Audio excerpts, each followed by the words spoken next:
So the next acupuncture point I want to go over is stomach 36. This is a very commonly used acupuncture point, and there's a lot of different ways of actually finding the point.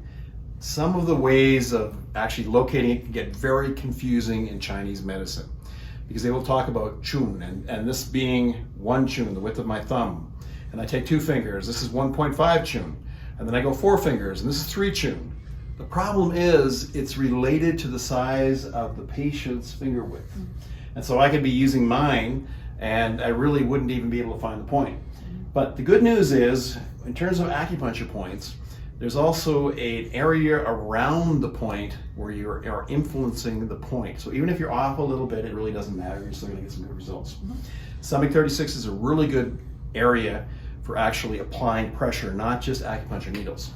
So the easiest way that I have found is actually we go to the head of the fibula. Feel that right there? Yep. Okay, and then we're going to go to the tibia, and I'm going to go top, right in between, right there. I'll get you to bring the camera over here, please, so you can actually see what's going on here. Just bring it right up so you can actually see where my point is. Is that tender? Oh, yeah. That is really tender in there, isn't yeah. it? Okay, so I would be on here for about 30 seconds to about 2 minutes. Now, you're probably saying, why would I want to actually even stimulate this area? So, as with all other acupuncture points on the extremity, you have a large amount of neurological receptors going into this area. By stimulating this area, we're actually affecting the whole fascial plane up and down the body here. That is quite as tender? Yep. Yeah, it's still pretty tender. Okay. So, I could use this for problems with the knee, the shins, the leg, the hip. But it's interesting because in traditional Chinese medicine, as I've talked about many times, you kind of have to put on a different hat. And you have to say, okay, they have a very long history of dealing with a wide variety of conditions. This is commonly actually used for stimulation of the immune system. It's also used for gastrointestinal problems. So it could be constipation, it could be a wide variety of pro-inflammatory reactions in the intestines.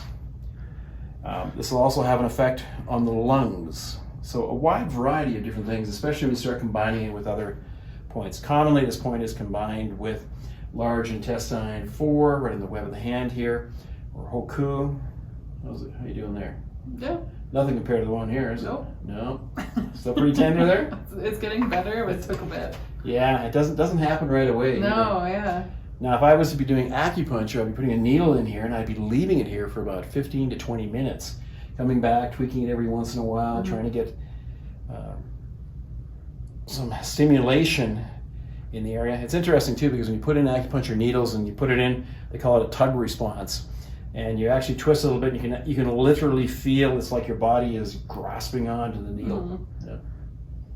Doing okay there? Oh yeah, it's actually pretty good now. Good. So commonly when we have problems in the extremity, we're treating musculoskeletal conditions, and we're talking about myofascial work, we'll combine different acupuncture points, and stomach 36 is a very common one that we'd use.